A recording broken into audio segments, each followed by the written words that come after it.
Rocket League is an extremely fast-paced game, which means that one of the most difficult things to know how to do is slow down, take your time, and utilize the full space that's available to you. So in today's video, we'll be discussing how you can do just that so that you can better both your position as well as the position of your entire team around the field. And real quick before we do get started, if any of you are interested in having one of your own replays analyzed, make sure you do check out my Discord, which will be linked down in the description, as I do offer free coaching through there.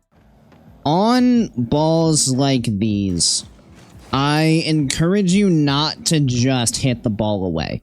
You've gotten beat to this boost. That's unfortunate. You're going to be stuck on 0, basically. What we don't want to do is we don't want to allow them to just maintain free offensive pressure, because we just, like, jump up and pass the ball right to them, which is what we're going to do here, where we literally just use a bit of boost and throw the ball around this corner. So instead of that, it's okay to take a little bit of this space and just start a dribble here.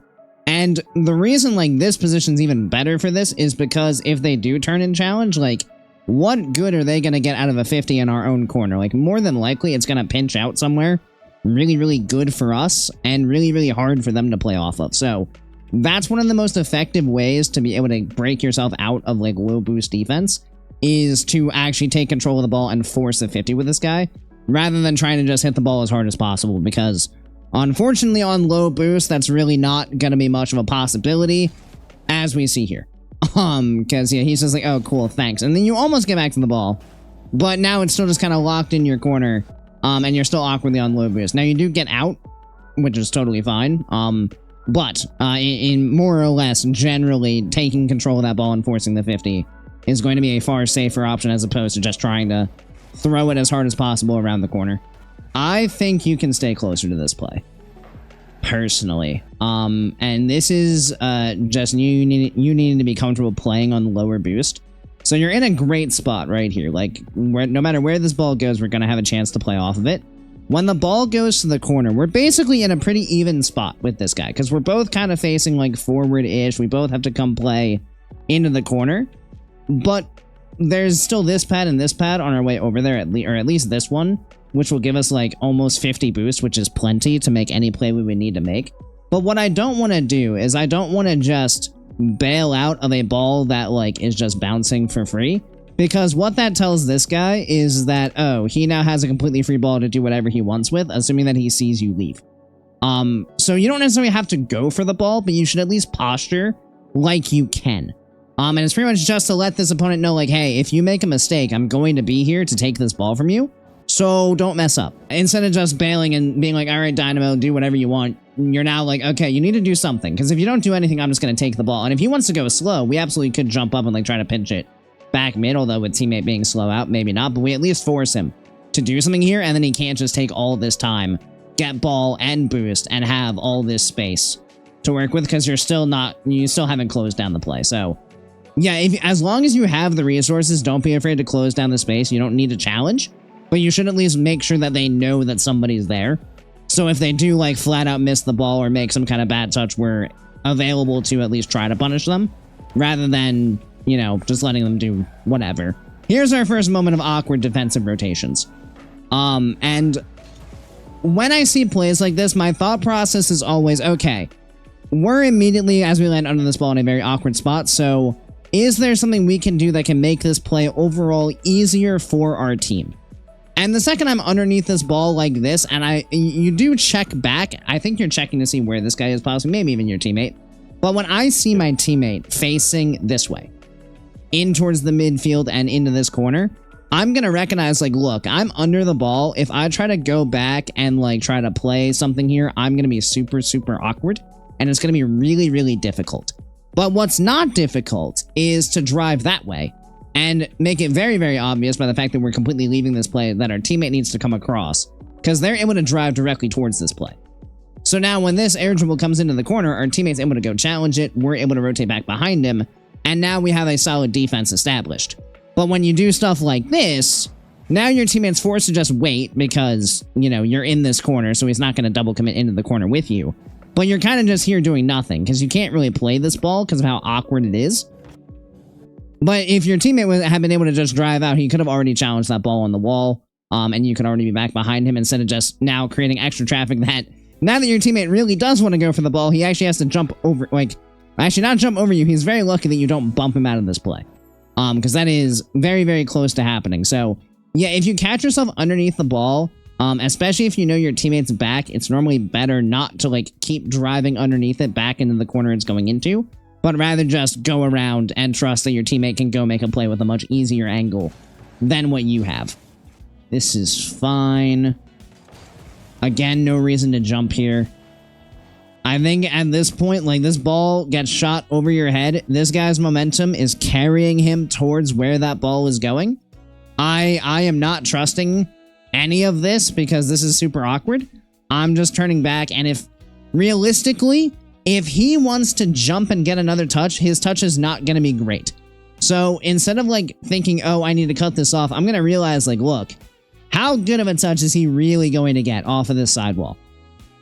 Probably not a great one. He's probably just going to burn a lot of boost and just pop the ball somewhat down the field. So instead of jumping, I'm just going to drive back. And I'll just be like, all right, yeah, let's see what you do.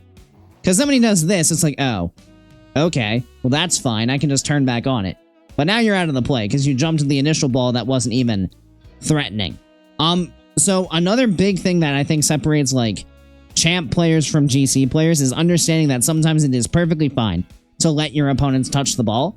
Especially if you recognize that that ball is in a very awkward position, and they're probably just going to hit it away from themselves like they do here. Also, you don't need the big boost here. This is probably the second time that we haven't pathed off small paths when we could have. You have 18, which I agree isn't a lot, but you don't need to go all the way back here. You can just go like this, into the midfield, because your teammate's going to go play the ball, so we can get one to... this one might respawn by the time we get there. It'll be close, but we can at least get those and be moving into the midfield rather than just dipping back. And I don't know if you've heard why this is an issue, but the biggest problem with this is that now there's this massive gap between where you are and where the play is. And the problem with this in twos is if one opponent beats this guy, now there's no support for him, so they're more than likely probably just going to utilize this space to repossess the ball, and now they just have to beat you. So it kind of becomes two, like, 1v2 situations, because you're asking your teammate to 1v2 on offense, and if they lose that, you're now asking yourself to 1v2 on defense, which is not a successful way to play the game. We always want to try to be with our teammate, if possible. So if we can rotate off of pads and stay involved in the play, that's better than going out for a big boost, even if it means that we're playing on, like, 40 boost rather than 100. Once again, there's no reason to jump. This is an even better example of why we don't force these jumps. Because, like, what is this guy gonna do from here? What great touch is he gonna get? I'll tell you what, it's not gonna be good. Like, he's jumping underneath the ball. It's gonna be bad. It's gonna be really bad, actually, is what it's gonna be. Like, maybe, I mean, like a super high level lobby, this guy lands on the wall and this guy passes it back to him. I don't believe that. And if that does happen and we're still on the ground, we can just turn back and it's still relatively fine because we're still involved in the play. But in this spot, if we just wait, they're just going to give us the ball. Just drive. Oh, look. Oh, wow. Dang. Open. We're up by 2 now. But instead you force this jump when you didn't have to. And letting the fact that, you know, he was awkward, then take yourself out of the play because you felt like you needed to jump in a ball that wasn't threatening at all. So just be very careful about that. If the ball is not dangerous and there's really no good that can come from you jumping immediately, it's okay to just wait. Like, let this guy try it. Let's see what he does. Does he do anything good? Probably not. When he doesn't do anything good, we take the ball.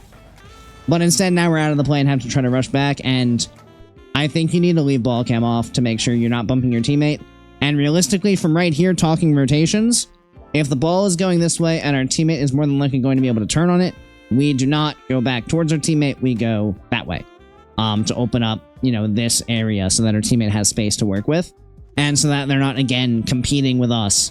Because if we zoom out here, they're again going to need to deal with you on your rotation because you were literally driving back right at him. Could not be more right at him. So again, you get very lucky that you don't just clear him off this play, and it's purely because you're not paying attention to where exactly you're rotating. And you're not making sure that you are staying away from him. As the person rotating back, it is your job to avoid your teammate. It is not your teammate's job to avoid you, because they are focused on playing the ball. You need to be focused on not running into them. Because, yeah, that got a little bit hairy for no reason. And then again, we're going to rush a touch here. So kind of the same thing we saw at the beginning of the game where we like tap that ball around the corner on low boost. Like here we have a lot more boost to work with, but we still don't need to rush this touch. Like we have space. This guy's all the way back here. Obviously we don't know that he has very low boost, but he is not on this play yet. There's no reason that our first instinct should just be to pop it around the wall. Especially with where he is, all this does is give him a chance to come in for this play. If we recognize that he is still super far away, it's okay to just try to take a super light touch here and try to just maintain possession. And again, try to force this 50. Because again, we are going to be last back for a while here. So our biggest objective right now is just buy time and make sure that we are not presenting an opportunity for our opponents. So we don't even need to really attack this ball in the corner. We can just wait and let it bounce around and then just lightly control it once it gets back to around this area. And when we do that, that also baits this guy into coming in closer. Like, sure, maybe he gets this boost. Like, that's one, like, negative that can come from this. But it also does ensure that at the absolute worst, we have a decent 50. And we're still in full possession of the play. When we do stuff like this, we take a lot of the control away from ourselves. Because now the ball is not under our possession. So, now they can do whatever they want with it. Which, in fairness, is, you know, not much here. But because we were last back, and because that was the touch we made... Now look at the spot that we put ourselves in, because that ball is now bouncing off the backboard. And sure, it's not the greatest ball, but it is shootable for this guy. And our teammate's not back yet, so we did not buy enough time in this position to allow ourselves to get reset, and it almost results in another very awkward goal being conceded. But then right here, we need to get pads. Our immediate instinct needs to be to just go find whatever pads we can, and you are going to just drive right through all of these.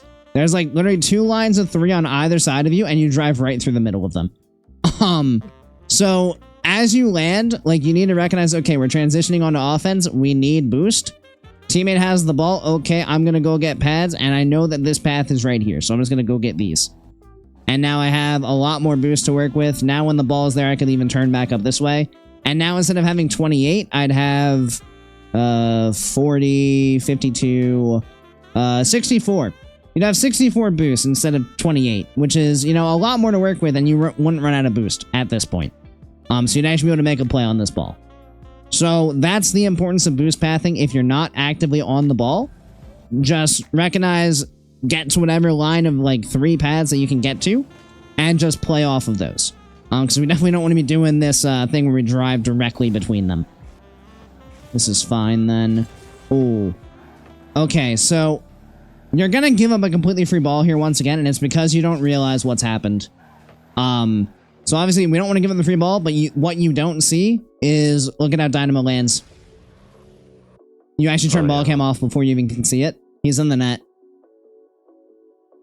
You have a completely free ball here.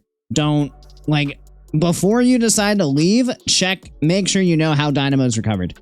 Because if he recovers well, then I agree. We probably just go back because we're last and we need to buy time. But when Dynamo lands in the net, that's our green light to just turn upfield and stay on this ball. Because now it's completely free. There's absolutely no reason for us to leave it. So make sure we're paying attention to that. Because if they have a poor recovery, we absolutely want to punish them for it. Oh, whoa, okay. Wow, we're lucky. Oh, okay, no, we're very lucky they don't score here. Earlier in the game, maybe I could understand this, but at a certain point, you do need to turn ball cam back on because you leave it off for way too long. As soon as he gets supersonic and just keeps going that way, like, I don't really care. If he wants to go steal my boost, well, that's fine. I have 82. He can do whatever he wants. I don't want to do anything at this point that's going to, like... And realistically, even earlier in the game, I don't want to do anything that's going to possibly give an open net because I'm not paying attention to where the play goes. So, at all times, our decision-making is based on just what is the best thing I can do to put myself and my team in the best position possible, and right here it is not to chase this demo. I don't mind if you chase it initially, but the second he flips away from you, there's no point. I'm just going back this way. And now, yes, you do have to be aware of the possible bump coming from behind you, but now you can actually just turn on this ball and you have it, like, at least a 50, you possibly have it for free, but instead you're chasing into the corner, and then you still chase him away from your own net without any knowledge as to what's going on, and Dynamo really just misses the world's most wide open net because we're not even there. That would have been a really bad goal to give up. A really bad goal to give up. And very possible that, like, When you do that, now you reset from a kickoff with 20 seconds left, and you're in a very vulnerable spot in twos with that amount of time on a kickoff. So, yeah, don't overchase demos. Make sure we're keeping ourselves in good spots. There's really no reason to go for that. It's just completely unnecessary and really just hurts our chances of winning overall. As you guys can see, when we sit too close to the ball or rush touches or rotate in subpar ways around the field, we are simply shooting ourselves in the foot. Our opponents are not doing anything in these situations that are causing us to have trouble. We are simply doing it to ourselves. So this means that if we want to be successful, one of the most important things that we need to be able to do is stop beating ourselves. We need to develop the skills to be able to position in the smart way every single time. And the more often we're able to position in that intelligent way, the easier it will be for us to capitalize on opportunities around the field. Of course, thank you everybody so much for watching. I really do appreciate each and every one of you who made it to this point in the video, and I do hope you enjoyed it and found it helpful. If you did, make sure you click that subscribe button right down below so you make sure you don't miss any future Rocket League content. Additionally, once again, if you're interested in your own one-on-one coaching session, or perhaps you'd just like to be a bit more involved in the community we're building here, make sure you do check out my Discord, which is again linked down in the description. And as always, I hope you guys have a great rest of your day, and I'll see you next time. See you later, guys.